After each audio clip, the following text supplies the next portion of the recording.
मुझे आज तक नहीं पता चल पाया कि उस रात मैं अपने कॉलेज की हॉस्टल की छत पर कैसे पहुंचा, पर उस इंसिडेंट के बाद किसी और बिल्डिंग की छत से ही क्या, मैं तो अपने ही घर की छत पे जाने से बहुत ज़्यादा डरता हूँ। ये कहानी है दिल्ली यूनिवर्सिटी के एक हॉस्टल की, साल 2017 की। पर इस कहानी के सेंडर ने हमें अपनी आइडेंटिटी बताने से साफ मना किया है, तो फ़िलहाल के लिए हम उन्हें सुनील के नाम से बुलाएंगे। सुनील बिहार का रहने वाला था। अपने स्कूल के बाद की पढ़ाई पूरी करने के लिए दिल्ली यूनिवर्सिटी में पढ़ने बिहार से दिल्ली आया था।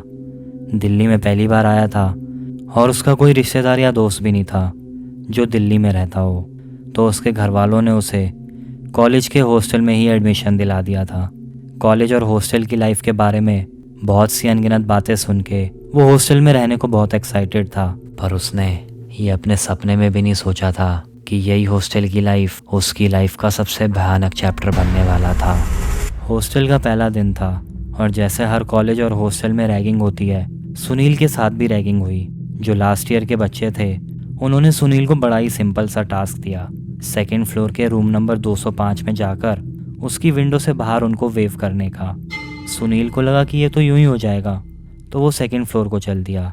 जाते हुए उसने देखा कि हॉस्टल के खाली पड़े कमरे खुले हुए थे। वो सेकेंड फ्लोर पे पहुंचा और वहाँ भी उसे कुछ कमरे खुले हुए दिखे। वहीं 205 से 2-4 कमरे पहले एक बंदा उसे एक कमरा साफ़ करता दिखा। उसे आइडिया लग गया कि रूम्स की सफाई हो रही है, इसलिए वो खुले हैं। वो रूम नंबर 205 पे पहुंचा, पर पहुंचते ही वो थोड़ा चौंक सा गया, क्योंकि वो कमरा बहुत ही गंदा सा हो रखा था, जैसे कि सदियों से साफ़ ना किया गया हो। सुनील बिना ज़्यादा कुछ सोचे समझे कमरे के अंदर जाकर खिड़की पे खड़े होकर बाहर देखता है, तो उसे वहाँ नीचे से भी ज़्यादा स्टूडेंट्स खड़े दिखते हैं, मानो कि जैसे पूरा हॉस्टल उस खिड़की पे खड़े सुनील को देखने आ गया हो। सुनील देखता है कि वो सभी बड़े ही शॉक्ड से होकर उसे घूर रहे थे और आपस में कुछ बात भी कर रहे थे। सुनील सोच में पड़ गया था कि ऐसा क्या है इस कमरे में जो सब लोग ऐसा बिहेव कर रहे थे। ओए, क्या कर रहा है उधर? एकदम से रूम के बाहर से उसे सफाई वाले अंकल ने आवाज़ दी, बाहर आ वहाँ से।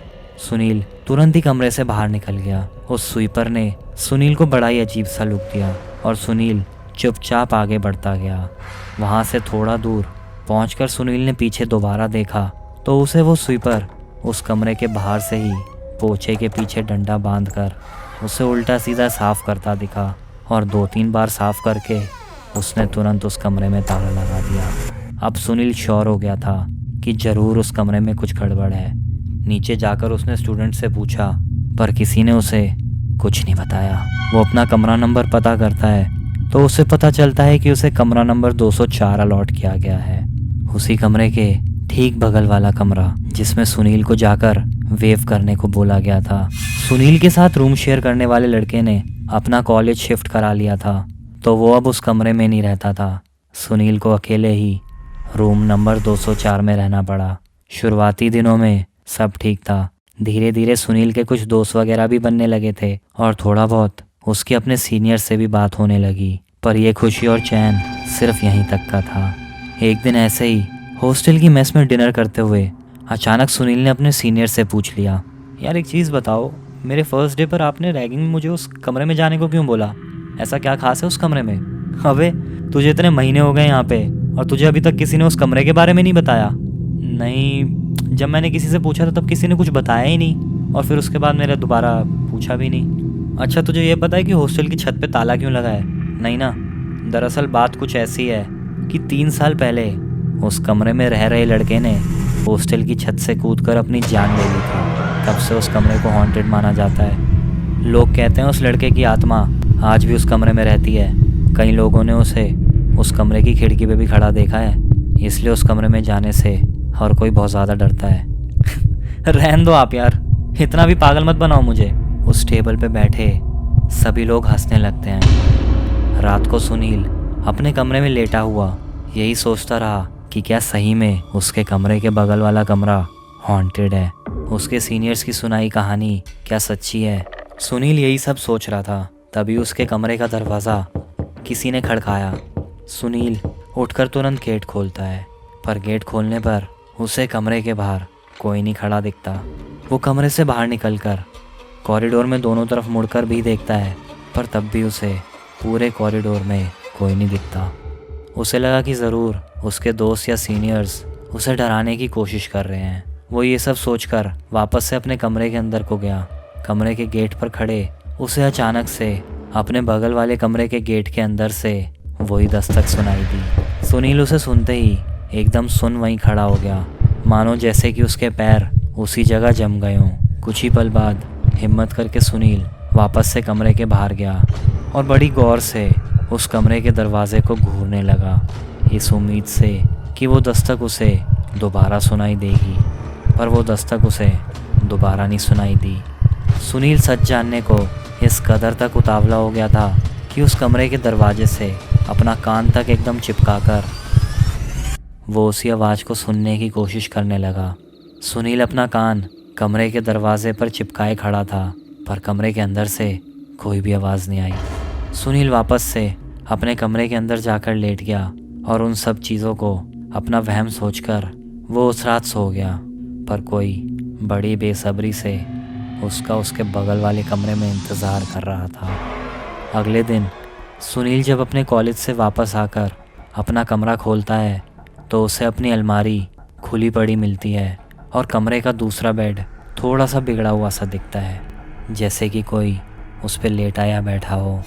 सुनील कंफ्यूज्ड अपने कमरे में घुसता है, अपना सामान और कपड़े चेक करने लगता है। उसे ऐसा लग रहा था कि उसके कमरे में चोरी हुई है, मगर तभी हैंगर पे से कपड़े हटाते हुए उसे रियलाइज़ होता है कि जो क्लोजेट कमरे की दीवार में बना हुआ था उसके पीछे की वॉल एक प्लाई की थी और वो प्लाई ऊपर से टूटी हुई थी।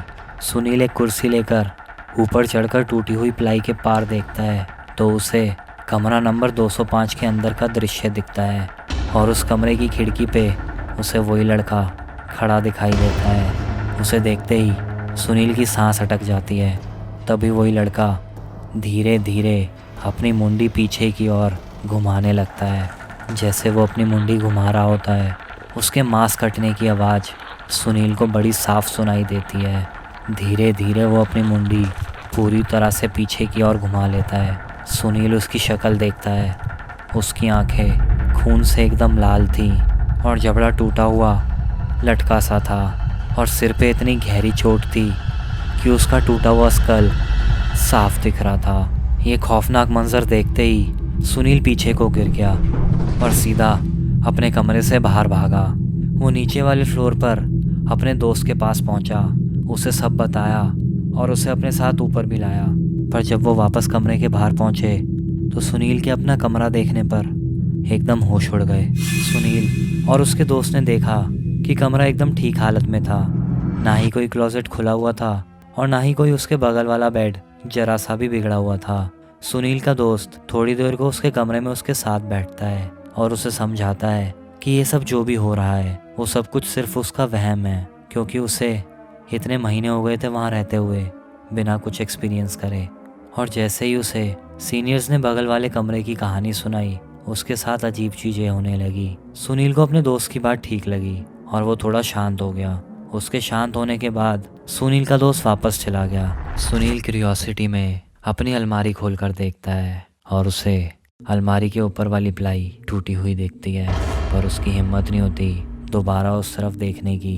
वो अलमारी से अपने सारे कपड़े निकालकर उस अलमारी में ताला लगा देता है और अपना सारा सामान दूसरे स्टूडेंट्स के लिए दी गई अलमारी में रख देता है, जो कि कमरे के दूसरी ओर थी। रात में खाना वगैरह खाकर सुनील अपने कमरे में बैठा कानों में ईयरफोन्स लगाकर गाने सुनते हुए अपना फ़ोन चला रहा था। अचानक उसे बाहर की कुछ खड़के की आवाज़ सुनाई देती है, पर वो उसे इग्नोर कर देता है। थोड़ी ही देर बाद वो आवाज़ दोबारा आती है और सुनील उसे फिर से कोई नॉर्मल टेबल वगैरह सरकाने की आवाज़ सोचकर इग्नोर कर देता है। 4-5 बार इग्नोर करने के बाद वो आवाज़ इतना फ्रिक्वेंटली आने लगती है कि वो इसे इग्नोर नहीं कर पाता। वो ईयरफोन्स हटा के उस आवाज़ को सुनता है और वो आवाज़ कहीं और से नहीं बल्कि बगल वाले कमरे से ही आ रही होती है। वो आवाज़ कुछ ऐसी थी जैसे कि कोई उन दोनों कमरे के बीच की दीवार को रेत रहा हो। सुनील तुरंत ही अपने बेड से कूदकर दूसरे बेड पे चला गया जो उस दीवार से थोड़ा हटके था और बिना पलक झपकाए उसी दीवार को देख रहा था। उस समय वहां से निकलने के अलावा सुनील को कुछ नहीं समझ आया तो वो उठकर दरवाजे की ओर गया, पर दरवाज़ा खोलने से ठीक पहले उसकी दरवाजे के नीचे नजर गई जहां उसे किसी की परछाई सी साफ खड़ी दिख रही थी। उसकी हिम्मत नहीं हुई कि वो दरवाज़ा खोले तो वो वापस बेड पे चढ़कर बैठ गया। धीरे धीरे वो आवाज़ बढ़ती जा रही थी। सुनील को कुछ समझ नहीं आया। अपने कंबल के अंदर घुसकर अपने कान बंद करने की कोशिश करने लगा। ईयरफोन्स, कंबल और पिलो सब चीज़ से कान ढकने के बाद भी उसे वो आवाज़ आ रही थी। सुनील इस कदर तक डर गया था कि उसकी आंखों में आंसू आ गए थे। अचानक से सुनील को अपने कमरे का दरवाज़ा खुलने की आवाज़ आती है। उसे महसूस होता है कि कोई गेट से उसकी ओर चल कर आ रहा है। सुनील एक जिंदा लाश की तरह बिना हिले और बिना कुछ आवाज़ करे वहीं चुपचाप उस आत्मा के कदमों की आवाज़ सुन रहा था। अचानक से उसे ऐसा महसूस होता है जैसे किसी ने उसके बेड पर हाथ रखा है। जैसे ही सुनील को यह महसूस हुआ वो तेज़ आवाज़ में बोला, क्या चाहिए तुम्हें? और तभी जो भी आवाज़ आ रही थी और जो उसे किसी के कमरे में होना महसूस हो रहा था वो सब बंद हो गया।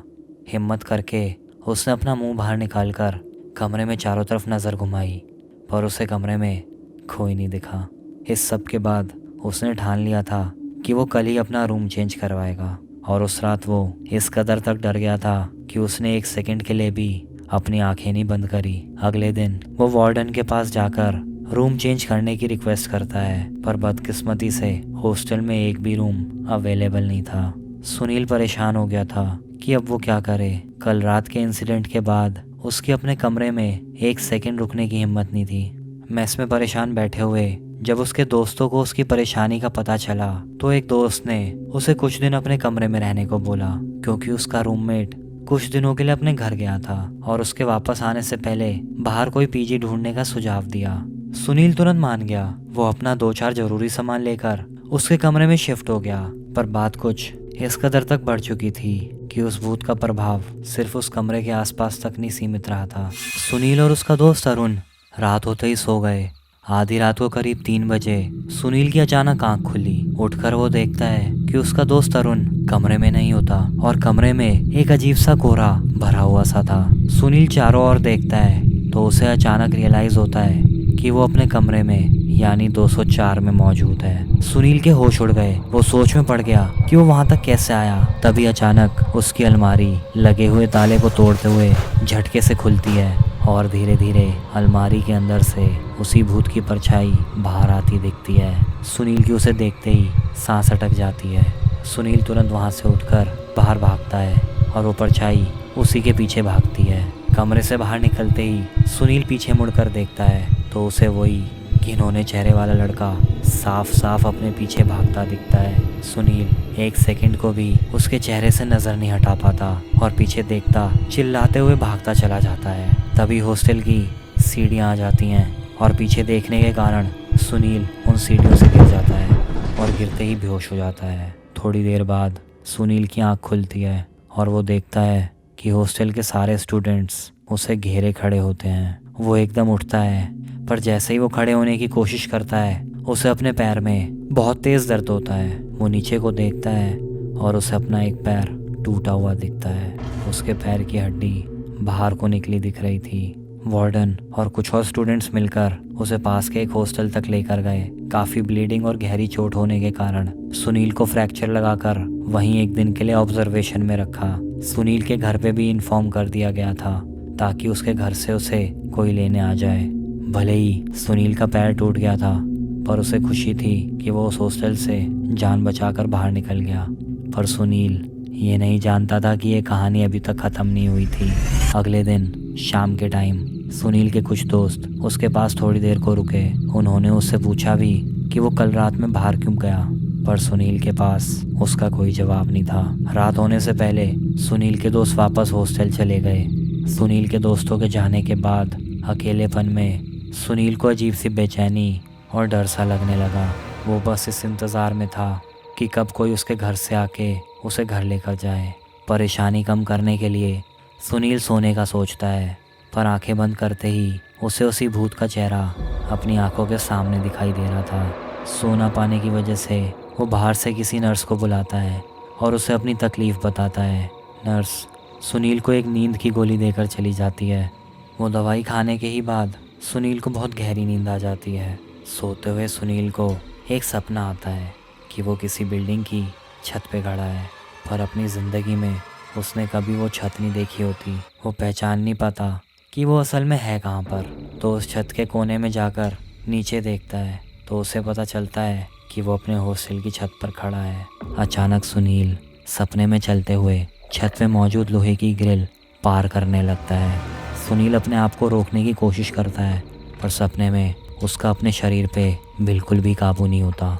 ग्रिल की दूसरी ओर को खड़ा सुनील नीचे देखता है और एकदम से नीचे कूद जाता है। कूदते ही सुनील को एकदम होश आता है, पर सुनील अपने आप को उसी छत से नीचे गिरता हुआ पाता है। यानी जो सुनील को सपने जैसा लग रहा था वो असल में कोई सपना नहीं था, बस किसी सपने की तरह सुनील का अपने शरीर पे बिल्कुल काबू नहीं था।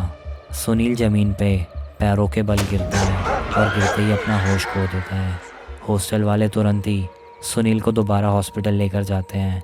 अब इसे बदकिस्मती कहें या खुशकिस्मती कि सुनील की जान तो बच जाती है, पर उसके पैर पूरी तरह से ख़त्म हो जाते हैं, जिसके कारण वो कभी चल नहीं सकता। अगली सुबह सुनील के परिवार वाले आकर उसे तुरंत ही वहाँ से ले गए। सुनील ने 1 साल का ड्रॉप लेकर अगले साल ओपन से अपनी ग्रेजुएशन कंप्लीट की, पर आज तक किसी को क्या, सुनील तक को ये नहीं पता चल पाया कि उस रात वो हॉस्टल की छत पर सुनील कैसे पहुंचा। एक फ्रैक्चर्ड लेग के साथ करीब 2 किलोमीटर दूर हॉस्पिटल से बिना वहाँ के किसी सीसीटीवी कैमरा में या किसी की नज़र में आए छत के गेट पर लगा ताला बिना खोले या तोड़े कैसे सुनील वहाँ से कूदा, आज तक भी एक रहस्य है। तो कैसी लगी आपको आज की स्टोरी? अगर अच्छी लगी हो तो चैनल को लाइक शेयर और सब्सक्राइब जरूर करना यार। मिलते हैं अगली वीडियो में।